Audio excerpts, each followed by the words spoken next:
Leadership का एक ऐसा सीक्रेट है जो आपके करियर और रिलेशनशिप्स को हमेशा के लिए बदल सकता है। सीरियसली, ये सुनने में बहुत सिंपल लगेगा, लेकिन इसकी पावर जबरदस्त है। और ये शुरू होता है एक सिंपल से सवाल से। देखिए, हम सबके अंदर ना एक बॉस बैठा हुआ है जो बहुत आसानी से गलती निकाल लेता है। ये गलत है, वो ठीक नहीं है, सिंपल। लेकिन एक लीडर गलती नहीं निकालता, वो लोगों को बनाता है। हम गलती बताना तो जानते हैं, पर उस इंसान का दिल जीतना नहीं जानते। और यही सबसे बड़ा फर्क है। एक बॉस सिर्फ गलती देखता है, एक लीडर पहले दिल जीतता है और फिर गलती सुधारता है। तो आखिर सवाल यही है, आप किसी की गलती कैसे बताएं बिना उनका दिल दुखाए, बिना उस रिलेशनशिप को तोड़े? ये एक आर्ट है बॉस, और इसे सीखना बहुत जरूरी है। और इसका जवाब डेल कार्नेगी की legendary book how to win friends and influence people में छुपा है। प्रिंसिपल बिल्कुल सिंपल है, begin with praise and honest appreciation. यानी क्रिटिसिज्म से पहले हमेशा सच्ची दिल से की गई तारीफ से शुरुआत करो। अब इसके पीछे की साइकोलॉजी समझो। जैसे ही कोई हमें सीधा क्रिटिसाइज करता है ना, हमारा दिमाग डिफेंस मोड में चला जाता है। हमारी ईगो एक शील्ड की तरह सामने आ जाती है और हम फिर सुनते नहीं हैं। हम सिर्फ खुद को डिफेंड करते हैं। आपकी बात उस तक पहुंचती ही नहीं। इसको ऐसे समझो, प्रेज यानी तारीफ एक इमोशनल नोवोकेन है। ये आने वाले क्रिटिसिज्म के दर्द के लिए एक एनेस्थीजिया का काम करता है। और इसके पीछे एक बहुत सिंपल सा रूल है। इससे कहते हैं द डेंटिस्ट रूल। सोचो, क्या कोई डेंटिस्ट सीधा आपके दांत में ड्रिलिंग शुरू करता है? कभी नहीं। पहले वो नोवोकेन देता है ताकि आपको दर्द महसूस ना हो। एक स्मार्ट लीडर भी बिल्कुल यही करता है, पहले तारीफ फिर करेक्शन। चलो अब देखते हैं कि हिस्ट्री के कुछ सबसे बड़े लीडर्स ने इस प्रिंसिपल को कैसे मास्टर किया था। एक बार यूएस प्रेसिडेंट कैल्विन कोलिज, जो वैसे ज्यादा बात नहीं करते थे, अपनी सेक्रेटरी के पास गए और कहा, that's a very pretty dress you are wearing and you are a very attractive young woman. अब बेचारी सेक्रेटरी वो तो बिल्कुल हैरान रह गई, उसने उनसे कभी तारीफ सुनी ही नहीं थी।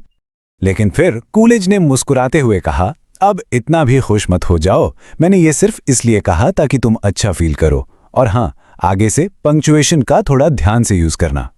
नोटिस किया आपने? तारीफ ने आने वाले क्रिटिसिज्म के लिए एक क्वेश्चन बना दिया।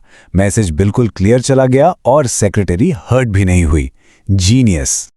अब एक और एग्जाम्पल देखते हैं। प्रेसिडेंट विलियम मैकिनली के पास एक पॉलिटिशियन अपनी स्पीच लेकर आया। स्पीच अच्छी थी, पर उस ओकेजन के लिए बिल्कुल गलत थी। मैकिनली उसे सीधा ना बोल सकते थे, लेकिन उन्होंने कहा, my friend, this is a splendid speech, a magnificent speech. बहुत से ओकेजन्स पर यह बिल्कुल परफेक्ट होती। और फिर उन्होंने बड़े आराम से कहा, लेकिन इस पर्टिकुलर सिचुएशन के लिए शायद ये ठीक नहीं। क्यों ना आप मेरे सुझाव पर एक नई स्पीच लिखें?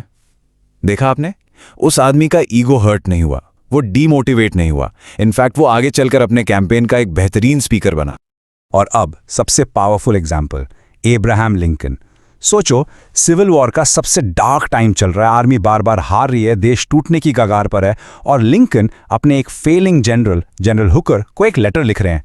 पर इस क्रिटिसिज्म से भरे लेटर की शुरुआत देखिए, I believe you are a brave and skilful soldier, you have confidence in yourself which is a valuable quality. इस तारीफ के बाद लिंकन ने अपनी वार्निंग दी, पर उनके शब्द देखिए, there are some things in regard to which I am not quite satisfied with you. Not quite satisfied. इतनी सीरियस सिचुएशन में इतनी सॉफ्ट लैंग्वेज। लिंकन ने इंसल्ट नहीं किया, लेकिन उनकी वार्निंग बिल्कुल क्लियर थी। This is emotional intelligence at its absolute peak. Okay, ये सब तो हिस्ट्री थी, पर क्या ये प्रिंसिपल आज भी रियल बिजनेस वर्ल्ड में काम करता है? एब्सोल्यूटली। चलिए कुछ मॉडर्न एग्जांपल्स देखते हैं। एक बिल्डिंग प्रोजेक्ट एक सब कॉन्ट्रैक्टर की वजह से डिले हो रहा था। कंपनी के मैनेजर WP गाओ उससे मिलने गए। अब वो चाहते तो झगड़ा कर सकते थे, धमकी दे सकते थे, लेकिन उन्होंने क्या किया? उन्होंने पहले उस आदमी के यूनिक नाम की तारीफ की, फिर उसकी फैक्ट्री की साफ सफाई और सिस्टम की, और फिर उसकी मशीन्स और इंटेलिजेंस की।